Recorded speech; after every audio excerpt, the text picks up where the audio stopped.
사랑하는 성도 여러분, 우리는 저번 주에 예수님께서 기적을, 치료를 하시는데 특별히 친구들의 믿음을 보시고, 분명히 본문에 그렇게 나와 있습니다. 그들의 믿음을 보시고 중풍병 걸린 그 환자를, 그 한 영혼을 불쌍히 여기시고 치료하는 모습을 봅니다. 구원은 하나님의 전적인 은혜입니다. 그러나 하나님의 신비한 방법 중에 하나가 바로 여러분과 저희들의 기도를 통해서 하나님이 함께 사역해 가신다는 것입니다. 교회의 특징은 하나님께서 우리와 함께 협력해 가기를 원하십니다. 아담과 하와를 통해서 하나님께서 함께 하나님의 나라를, 하나님의 구원의 역사를 펼쳐가기를 원하셨습니다. 하나님 혼자 모든 것을 하실 수 있습니다. 전능하신 하나님이십니다. 그러나 우리가 알지 못하는 방법 속에서 하나님은 우리의 찬양을 통해서, 우리의 예배를 통해서 영광을 받기를 원하십니다. 아멘. 이유가 없습니다. 하나님이 그렇게 하시겠다고 성경에 선포를 하고 계십니다. 마치 자녀들이 여러분의 기쁨이 되는 것은 이유가 없습니다. 그저 내 새끼이기 때문에 기쁜 것입니다. 아멘이죠? 내 손주가 온다는 소식, 물론 오면 좋고 가면 더 좋다고 그러는데 여하간 좋은 건 좋은 겁니다. 내 자식이 부모에게 오는 거, 내 핏덩어들이 오고 가는 거, 이것은 우리의 가슴을 설레게 하는 것입니다. 우리의 성도들이 함께 기도하고 찬양하는 것, 우리 하나님이 기뻐하신다고 성경에 우리에게 말씀해 주고 계십니다. 그 한 예로 친구의 믿음과 함께 그 많은 군중들에 쌓여서 그 누워있는 친구를 예수님 앞에 데려갈 수가 없는 거예요. 그러니 비상 방법으로 지붕으로 올라가서 지붕을 뚫고 내려서라도 그 집이 어떻게 보면 파괴될 수도 있는데, 그런 위험을 무릅쓰고 주님의 치료로, 주님의 구원으로 인도하는 그 친구의 모습을 보면서 우리 공동체가 크게 도전을 받아야 된다고 저는 말씀을 드렸습니다. 목동 중앙교회가 앞으로 성장하고 생명의 이 사명을 감당하기 위해서는 반드시 하나 되는 역사가 있어야 될 줄 믿습니다. 사랑하는 성도 여러분, 여러분이 주님의 부르심 앞에 이제는 더 이상 부끄러운 일을 하셔서는 안 됩니다. 항상 성도와 하나님 앞에 섰을 때 정말 내가 감사로 설 수 있는 그런 이제 삶을 사십시오. 아직도 여러분에게는, 저에게는 기회가 있습니다. 우리가 호흡을, 숨을, 예배를 드리고 있다는 것은 아직 하나님이 우리에게 기회를 주고 있다는 것입니다. 동일한 선상에서 오늘 이 마태의 부르심도 우리 공동체에게 굉장한 도전의 말씀입니다. 사랑하는 성도 여러분, 이 마태는 세리입니다. 세리. 제가 이제 본문을 보면서 이 세리의 문제를 심각하게 다루겠지만은 2000년 전에 이스라엘 땅에서 가장 천시받고 경멸받았던 직업이 바로 세리였습니다. 지금으로 보면은 세무공무원입니다. 지금은 존경받는 길이고 우리의 자녀가 세무공무원이라면 굉장히 중요한 자리입니다. 그러나 지금의 개념이 아니라 2000년 전에는 전혀 다른 배경 속에서 사람들이 세리를 보고 있었다는 것입니다. 그 비천한 정말 창녀와 인간 쓰레기 취급을 받았던 이 세리 마태가 오늘 이 마태복음을 썼습니다. 예수님의 제자가 된 것입니다. 전통적으로 이 학자들이 볼 때 이 마태복음은 저 안디옥 지역의 유대인 공동체가 예수님의 신앙으로 돌아서서 회당을 떠나서, 어떤 면에서 회당에서 쫓겨나서 새롭게 믿음의 공동체를 세운 공동체에게 이 편지를 썼다고 얘기를 하고 있습니다. 유대 공동체로부터 버림받고 경멸받고 아무 희망과 소망이 없는 수천 년을 내려오는 자기의 믿음의 전통에서, 자기의 가문에서, 자기의 종교에서 쫓겨난다는 것은 굉장히 힘든 일입니다. 마치 우리가 내 고향 땅에서 내 나라를 잃어버리고 다른 나라로 포로로 잡혀가고 쫓겨나가는 그런 마음을 여러분 한번 상상해 보십시오. 그런 것을 염두에 두고 바로 세리 마태에 있던 그 마태가 자신의 그 놀라운 하나님 나라의 경험을 이 본문에 쓰면서 지금 그 교회인들에게, 청중들에게, 믿음의 사람들에게 새로운 비전과 꿈과 희망을 던지고 있는 것입니다. 자, 보아라. 나 같은 인간 쓰레기도, 나 같은 가장 천한 모든 사람이 나를 미워하는 나도 예수 그리스도께서 사랑하시고 구원하시고 심지어는 12 제자 안에 나를 부르셨다. 하물며 너희일까 보냐. 너희를 반드시 하나님이 사랑하시고 하나님 나라의 위대한 백성으로 삼으실 거라는 위로의 말씀을 오늘 자기의 간증을 통해서 보여주고 있는 것입니다. 자, 이러한 과정을 오늘 본문을 통해서 우리가 살펴보면서 21세기를 살아가는 우리의 목동 중앙교회 저희들에게 어떤 메시지를 던지는가 한번 심각하게 도전을 해보는 시간을 갖도록 하겠습니다. 예수님께서 제자를 부르시는 모습은 오늘 9장에 갑자기 시작되는 것이 아니라 이미 4장 18절에 시작되고 있습니다. 주께서 공생애를 시작할 때 단독적으로 예수께서 혼자 일을 하시는 것이 아니라 자기의 제자들, 자기 학생들을 불러서 훈련을 시켜서 함께 이 일들을 감당하기를 원합니다.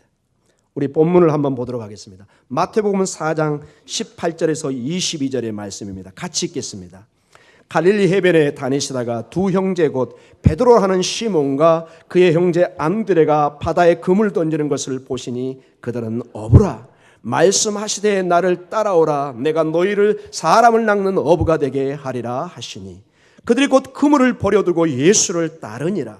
거기서 더 가시다가 다른 두 형제 곧 세베대의 아들 야고보와 그의 형제 요한이 그의 아버지 세베대와 함께 배에서 그물 깁는 것을 보시고 부르시니 그들이 곧 배와 아버지를 버려두고 예수를 따르니라. 아멘. 오늘 그 유명한 제자를 부르는 모습이 보입니다. 특별히 어부들을 부르고 있습니다. 베드로와 안드레와 세베대 아들 야고보와 그의 형제 요한 4명의 제자들을 부릅니다. 그런데 그들의 직업이 어부인 것을 우리는 알 수가 있습니다. 배를 놓고 즉시 예수님을 따라갑니다. 어부의 직업은 여러분과 저하고 비슷합니다. 평범한 직업이었습니다. 보통 어촌에서는 어부가 있는 거고 도시에서는 도시의 일을 하는 사람이 있고 농촌에서는 또 농사를 짓는 사람이 있고 누구나 우리가 쉽게 접할 수 있는 문제였습니다. 사람들에게 크게 차별이 되지 않은 사람들이었습니다. 그저 하나님이 부를 수 있는 평범한 어부들이었습니다. 그런데 오늘 이 예수 그리스도께서 마태를 부르시는 것은 이제 전혀 차원이 다른 것을 보게 됩니다. 오늘 우리가 마태복음 9장 9절을 보면서 이 문제를 이게 얼마나 센세이션한 일이고 우리의 상상과 그 당시의 문화의 벽을 뛰어넘는가를 살펴보도록 하겠습니다. 마태복음 9장 9절을 우리 다시 보도록 하겠습니다. 시작. 예수께서 그곳을 떠나 지나가시다가 마태라는 사람이 세간에 앉아 있는 것을 보시고 이르시되 나를 따르라 하시니 일어나 따르니라. 아멘. 자, 앞선 4장에서는 어부를 부르십니다. 이것은 누구나 기대할 수 있는 내용입니다. 어부를 부르든지 농부를 부르든지 어떤 회사원을 부르든지 그거는 보통 있을 수 있는 일입니다. 그러나 이 세리는 전혀 다른 차원의 문제라는 것입니다. 제가 서두에 짧게 언급을 했지만 그 당시의 세리는 직업 중에서 특히 유대인 직업 중에서 가장 경멸받는 좀 심하게 얘기하겠습니다. 개, 돼지 취급받는 그런 직업이었습니다. 아니 세무 공무원이 왜 그런 취급을 받았을까요? 지금으로 이걸 접근하면 전혀 여러분이 이해할 수가 없습니다. 한마디로 이 본문에서는 급격한 아무도 예상하지 못한 예수님의 부르심이라는 것을 전제 조건으로 한번 생각해 보시기 바랍니다. 이 문제를 우리가 깊게 이해하기 위해서는 이 세리 마태가 다뤘던 이 세리가 다뤘던 세금 문제를 반드시 우리가 살펴봐야 됩니다. 유대인들에게 있어서 세 가지 중요한 세금을 내야 되는 어떤 의무가 있었습니다. 유대인 성인들은 세 가지 중요한 세금을 의무적으로 선택의 여지가 없습니다. 반드시 내야 됩니다. 첫째로 20세의 나이가 되면 남자들은 성전의 하프세겔, 이 하프세겔은 이 돈의 단위인데요, 한 사람의 하루 급료 정도 됩니다. 지금 돈으로 하면 10만 원 정도?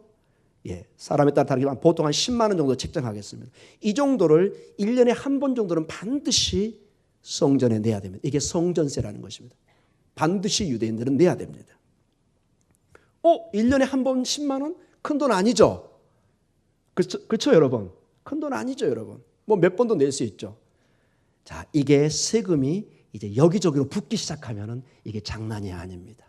자, 그것은 한 일부고, 두 번째로 로마 시민이 아니면은 직접세를 내야 됩니다. 무슨 세요? 직접세. 어떤 거? 예를 들어서 자, 여러분이 농사를 짓습니다. 이스라엘 땅이 다 로마의 지배 속이기 때문에 어떤 땅도 여러분 소유가 될 수가 없습니다. 농사를 지면은 그 소득만큼 반드시 거기에 농지세를 내야 됩니다. 여러분 옛날에 소작농 있죠? 시골에서 어떤 주인의 집을 빌려서 농사를 지면은 가을에 반드시 수확의 일부를 줘야 되는 것입니다. 왜? 내 땅이 아니기 때문에. 이 농지세를 로마 정부에 내야 되는 것입니다. 그 다음에 좀 여러분이 이해하기 힘드시겠지만은 사람 숫자, 이 인두세라고 그러는데 머리 숫자에 따라서 똑같이 세금을 내야 됩니다.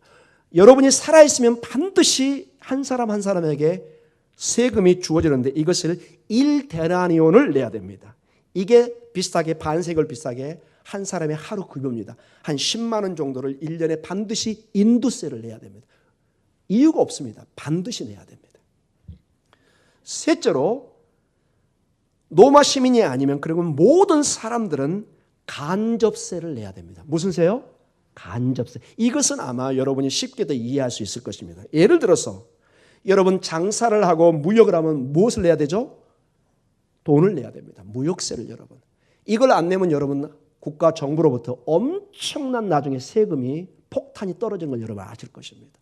이걸 잘못 속였다가는 큰일 나는 걸 여러분 아시죠? 회사든 개인이든 반드시 국가에 내 장사의 내역을 보고를 해야 됩니다.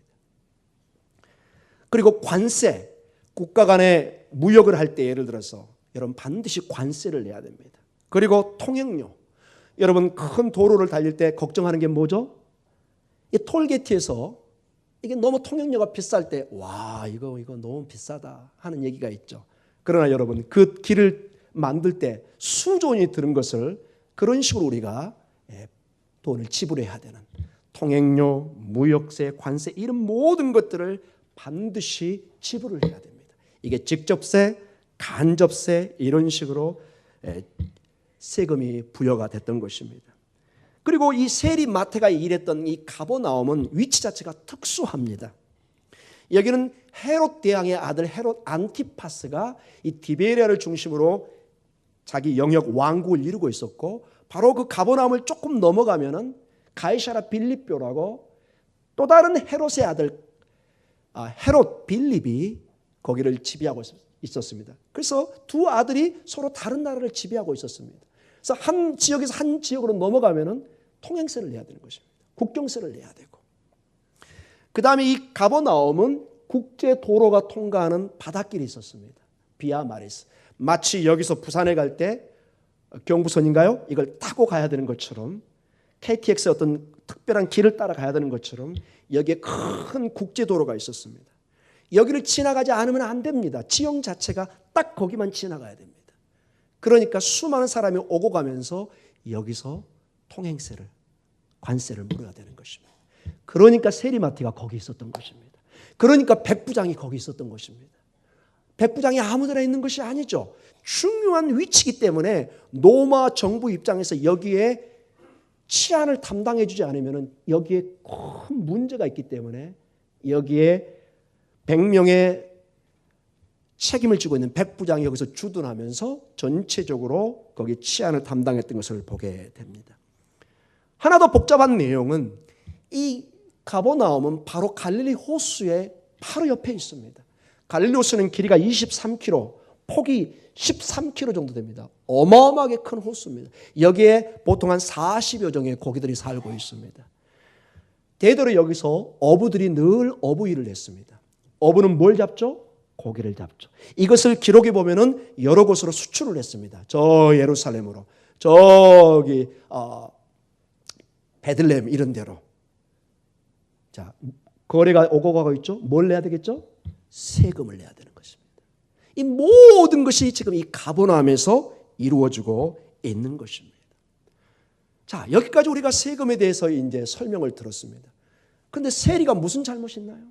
그냥 로마 정부에 그냥 부탁을 받아서 하는 건데 왜 세리가 인간 쓰레기, 개, 돼지보다 더 못한 그런 죄인 취급, 문둥병자보다 더 못한 취급을 받았을까요? 여기는 중요한 두 가지 이유가 있었습니다.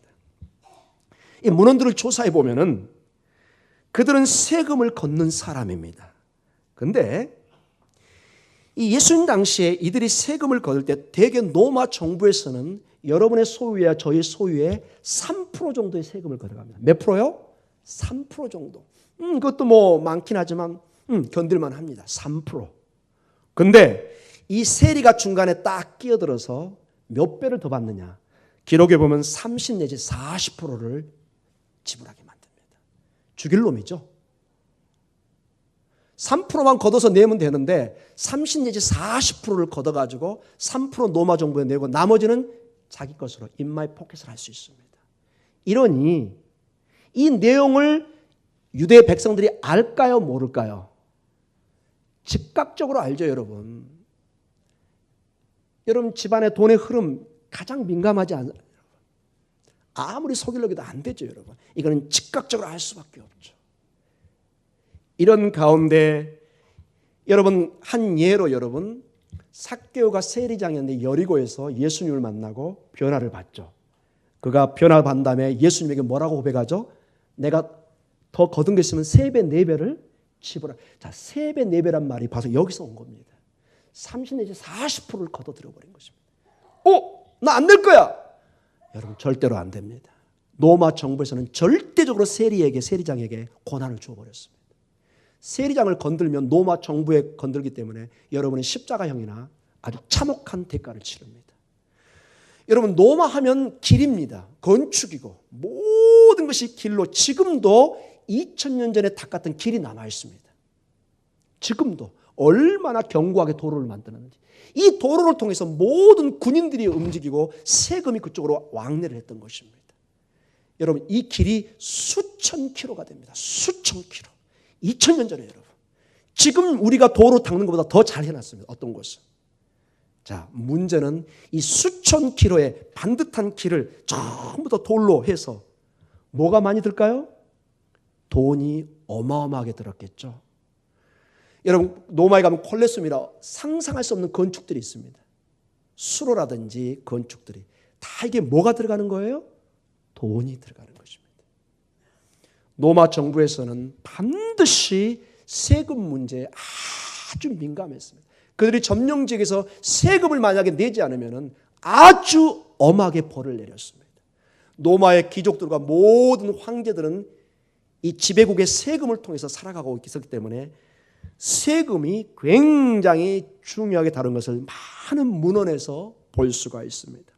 이 세금이 너무 무겁기 때문에 AD 66년경에 로마 정부에 반항하는 큰 폭동도 일어나는 것을 역사 기록을 통해서 알 수가 있습니다. 그리고 두 번째로 이들이 경멸을 받는 것은 그 미워하는 로마 제국의 앞잡이 노릇을 했습니다. 로마 정부에서는 절대로 자기들 사람을 보내서 세금을 걷게 하는 것이 아니라 그 지역의 지리를 가장 잘하는 유대인 중에 똑똑한 사람을 딱 집어가지고 고난을 주고 이 일을 맡겼습니다. 그러니 사람들이 이 세리를 어떻게 생각했겠습니까? 죄인 취급하고 장뇨와 문둥병 환자 같은 취급을 했고 쳐다보지도 않았습니다. 거의 대부분은 침을 뱉으면서 지나갔습니다. 여러분 이 세리마태에 반대적으로 한번 마음을 한번 생각해 보십시오. 처자식을 먹여 살려야 되고 나름대로 살기 위해서 가장으로서 살아갈 때 이 굴욕적인 그 경멸을 받아가면서 이 일을 해야 되는 이 세리마태를 한번 생각해 보십시오. 이 세리마태에게 주님이 부르시고 심지어는 음식도 같이 드십니다. 우리 마태복음 9장 10절을 같이 읽도록 하겠습니다.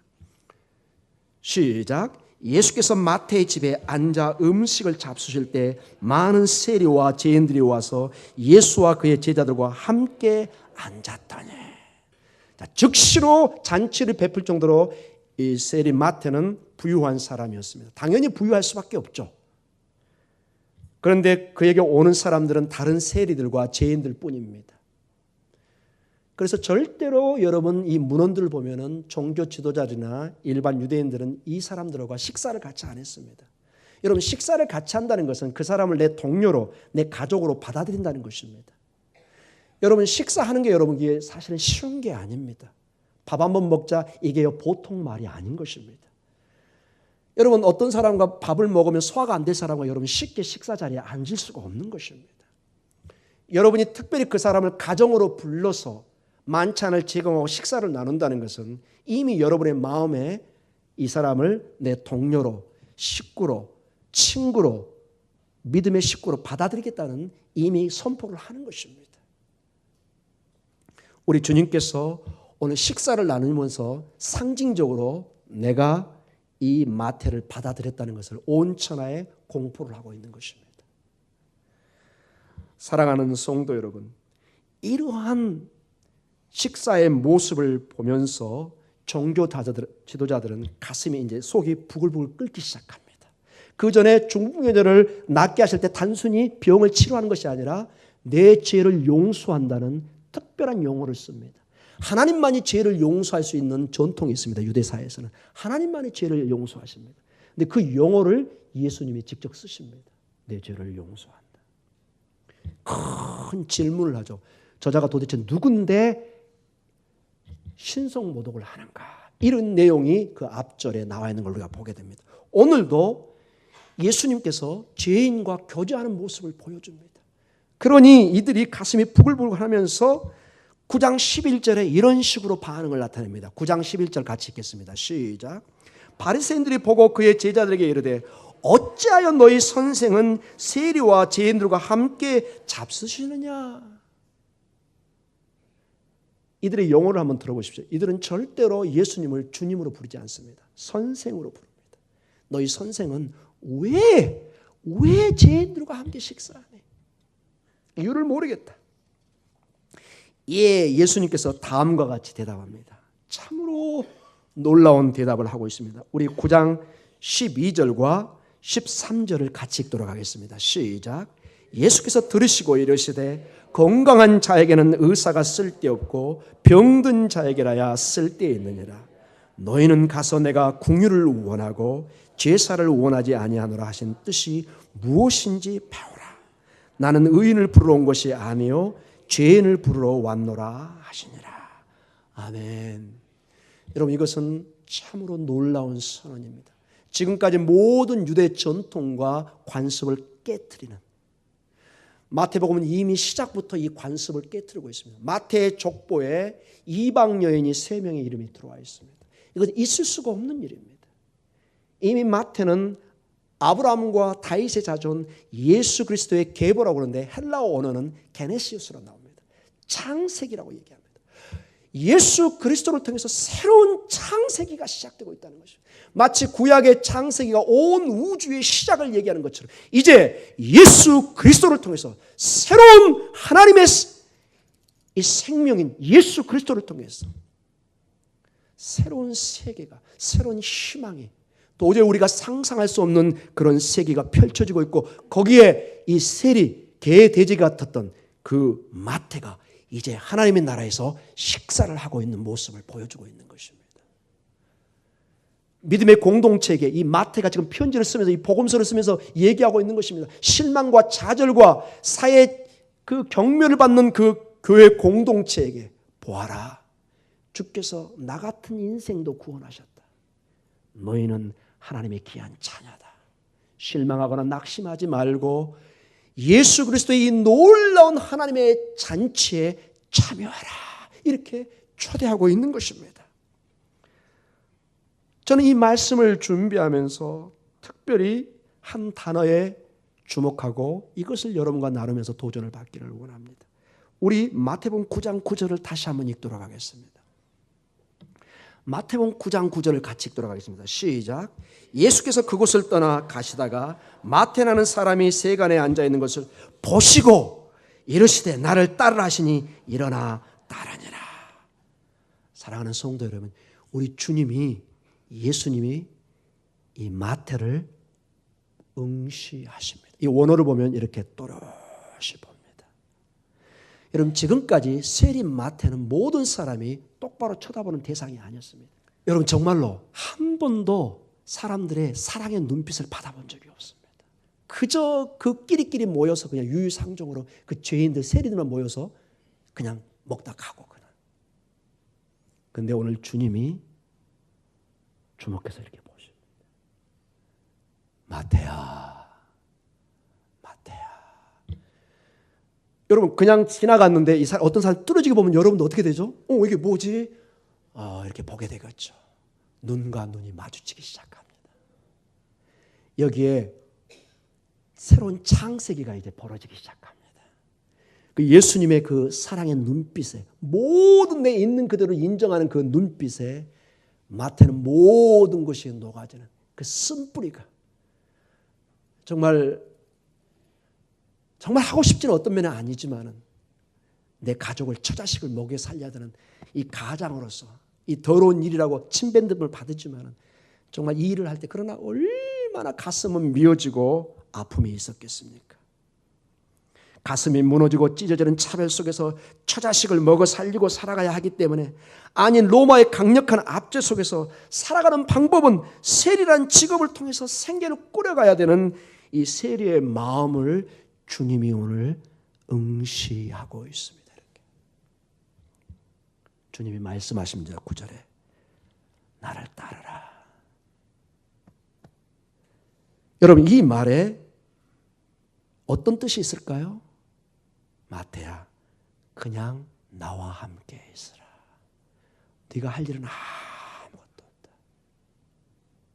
그저 나에게 반응만 하면 된다. 이 주님의 부르심이 얼마나 놀랍게 영향력 있는지 이 반응을 한번 봐보십시오. 9절에 나를 따르라 할 때 뭐라고 대답하죠? 일어나 따르니라. 자, 이게 얼마나 놀라운 일이냐면 여러분, 정말로 이 세리 마태가 그 직업을 통해서 큰 이익을 얻고 있었는데 이게 정말 귀하고 값진 거였으면 절대로 이렇게 빨리 반응 못합니다. 여러분, 상식적으로 생각해 보세요. 수천만 원이 들어오는 직업인데 이거를 단순에 포기하고 따를 수 있을까요? 쉬운 게 아닙니다, 여러분. 한마디 어떤 설명이 없습니다. 바로 일어나 따르기 시작합니다. 세리 마태는 사실은 이 마음에 어마어마한 갈등과 번민이 있었던 것을 우리 주님이 깨트리고 있었던 것입니다. 마태야, 이제는 내 나라에서 함께 살자. 사랑하는 주님, 주님께서 이 부르심에 일어나 반응을 나타나기 시작합니다. 사랑하는 성도 여러분, 오늘 우리 주님께서 이러한 눈빛으로 우리 이웃을 보기를 원하십니다. 여러분의 이웃을, 여러분의 믿음의 형제 자매들을 이 주님의 눈으로 인격적으로 믿음으로 응시하기를 원하십니다. 아멘. 아멘. 근데 이 가운데 어떤 놀라운 일이 있느냐? 제가 이 원어를 보면서 깜짝 놀랐습니다. 이 세리 마태가 일어나 따르는데 여기서 일어나다, rise up, 이게 부활의 단어와 동일한 단어입니다. 주께서 부활하셨을 때 쓸 때 이 단어가 나오는데 아나스타스라는 단어를 씁니다. 따라해볼까요? 아나스타스. 아나스타스. 부활의 단어가 그대로 묻혀 있습니다. 지금 세리 마태가 일어나는 것은 장차 있을 부활의 영광을 보여주고 있다는 것입니다. 누구든지 주님의 음성에 응답에 일어나면 부활에 동참하는 것입니다. 영원한 생명으로 동참하는 것입니다. 지금 마태의 일어남은 단순히 자기의 직업을 포기하고 일어난 차원이 아니라 우리 주님께서는 마태의 전 영혼을 부활시키는, 새로운 하나님 나라를 완전히 새로운 생명으로 변화시키는 역사가 있다는 것입니다. 우리가 믿음의 눈으로, 사랑의 눈으로 내 형제 자매를 보고 격려하고 잡아줄 때 거기에 부활의 생명이 일어난다는 것입니다. 이 고난을 주께서 우리에게 주셨습니다. 사랑하는 성도 여러분, 우리는 우리 이 주님의 눈빛을 보고 있는가를 늘 생각해야 합니다. 바리새인들은 외형적인 것만 보고 자기의 관습과 습관을 통해서 예배만 드리고 자기 수준의 사람만 항상 데리고 다녔습니다. 자기들이 기준으로 이 사람은 죄인이고 아니고 항상 잣대를 지어서 제단을 하고 자기들끼리 식사를 하고 이것이 마치 하나님의 나라처럼 구약에 약속된 나라처럼 그들은 늘 자기의 신분을 자랑하고 살아왔습니다. 그들의 눈에는 소외된 자, 이런 정말 그들이 말하는 개, 돼지와 같은 그런 세리들은 전혀 눈에 들어오질 않았습니다. 그러나 정말로 하나님 나라의 실체가 와서 우리에게 보여주는 것은 전혀 다른 각도라는 것입니다. 정말로 연약한 자를 우리가 함께 사랑을 나눌 때 거기에 하나님의 나라가 부활이 시작되고 있는 것을 보여주고 있습니다. 이것은 우리에게 굉장히 충격적인 모습이고 진정한 교회의 회복이 모습이 무엇이냐? 이 사랑의 눈빛을 회복하는 데 있다는 것입니다. 자, 결론적으로 말씀을 마치겠습니다. 계시록에 보면 2장부터 7교회가 나옵니다. 몇 교회요? 7교회. 상징적인 의미입니다. 모든 교회를 7가지 교회를 통해서 하나님께서 심판과 책망과 칭찬을 하십니다. 그 중에 오늘 우리 본문과 연결되는 중요한 교회가 나옵니다. 계시록 2장 1절과 7절에 에베소 교회에 대한 주님의 말씀이 나오십니다. 한번 우리가 주목해서 보도록 하겠습니다. 계시록 2장 1절 7절 말씀입니다. 시작.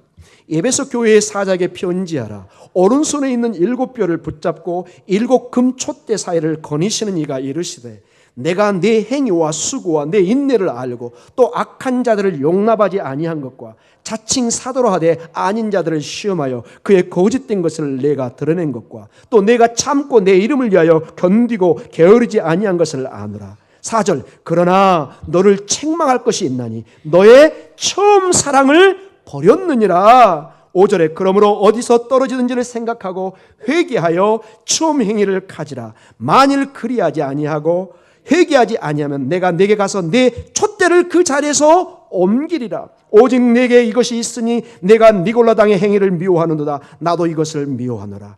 귀 있는 자는 성령이 교회들에게 하시는 말씀을 들을지어다. 이기는 그에게는 내가 하나님의 낙원에 있는 생명나무의 열매를 주어 먹게 하리라.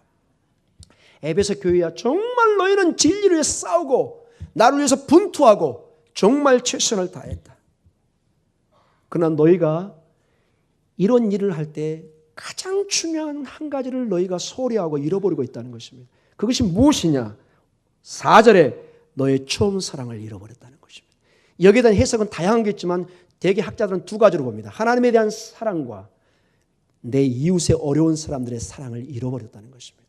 진리를 위해서 싸우되 너무 중요하지만은 정작 내 공동체 안에 아픈 정말 소외된 사람을 대해서 너무 소홀히 대해왔다는 것입니다. 이것은 여러분 에베소 교회의 상징적으로 중요한 7교회 중에 한 교회로 우리에게 주어지고 있습니다. 이 얘기는 우리가 굉장히 주목해서 봐야 될 내용이라는 것입니다.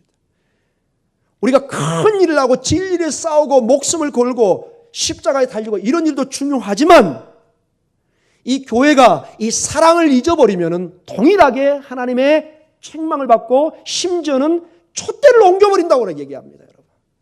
생명을 우리의 구원을 뺏어갈 수도 있다는 얘기를 하고 있는 것입니다. 얼마나 여러분 무서운 얘기입니까? 여러분. 예언을 하고 산을 움직이는 믿음이 있지만 사랑이 없으면 울리는 꽹가리와 같은 것입니다. 처음 사랑을 우리는 반드시 회복해야 됩니다. 이건 담임 목사의 얘기가 아니라 주님의 말씀입니다. 주님의 말씀입니다. 아멘. 주님의 말씀입니다. 이거를 여러분 절대로 소홀히 듣지 마십시오. 이것은 반드시 나중에 주님이 카운트하십니다. 이것을 주님이 물으십니다. 요한일서 2장 7절에서 11절 말씀을 마지막 주님의 음성으로 여러분 들으시면서 이 예배를 한번 생각해 보시기 바랍니다. 요한일서 2장 7절에서 11절 말씀입니다. 같이 읽겠습니다. 사랑하는 자들아, 내가 새 계명을 너희에게 쓰는 것이 아니라 너희가 처음부터 가진 옛 계명이니 이 옛 계명은 너희가 들은 바 말씀이거니와 다시 내가 너희에게 새 계명을 쓰노니 그에게와 너희에게도 참된 것이라. 이는 어둠이 지나가고 참빛이 벌써 비침이니라. 빛 가운데 있다 하면서 그 형제를 미워하는 자는 지금까지 어둠에 있는 자요, 그의 형제를 사랑하는 자는 빛 가운데 거하여 자기 속에 꺼리낌이 없으나 그의 형제를 미워하는 자는 어둠에 있고 또 어둠에 행하며 갈 곳을 알지 못하나니 이는 그 어둠이 그의 눈을 멀게 하였음이라. 아멘. 주님의 말씀입니다. 목사님, 저 구원받았어요. 아멘. 할렐루야. 축하드립니다. 그러나 이 본문을 통해서 보면은 우리의 말로 구원을 증명할 수 없습니다, 여러분. 내 삶에 형제 자매를 사랑하는 모습을 통해서 내 구원을, 내 빛을 드러낸다고 분명히 본문에 말씀하고 있습니다. 사랑하는 성도 여러분, 이 말씀에는 큰 도전을 받으셔야 됩니다. 하나님이 기뻐하시는 뜻이 무엇인지, 얼마나 이 공동체가 사랑의 공동체가 되어야 될 건가를 책임을 느끼시고 내 구원이 반드시 이 형제 자매의 사랑의 빛으로 드러나야 되는 것을 정말로 뼛속 깊이 새기시는, 그래서 마지막 때 착하고 충성된 종아, 내가 준비한 이 잔치에 참여하라는 주님의 놀라운 축복의 음성을 듣는 여러분이 되시기를 축복하고 기도드립니다. 기도하겠습니다.